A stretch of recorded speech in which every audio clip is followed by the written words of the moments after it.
Той е уморен от татуировките си и иска да ги премахне една по една до самия край. Дал е $175 милиона, за да си направи татуировки, а за премахването им ще похарче над 250 милиона.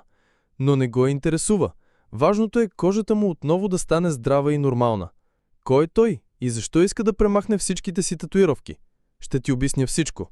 Той е Black Alien, с истинско име Густаво де Алмейда Ривейро, бразилски рапър и композитор, познат с целта си да се превърне в извънземно.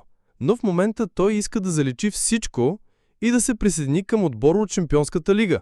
Всички знаем, че подобни татуировки не се допускат във футбола, а за да бъде прият в отбор, трябва да изтрият цялото си тяло. Затова вече е започнал процедурата. Тренира от известно време и със всеки ден става все по-добър. Остава му само да завърши премахването на татуировките и да се присъедини към отбора. Според теб, възможно ли е татуировките му да бъдат напълно премахнати?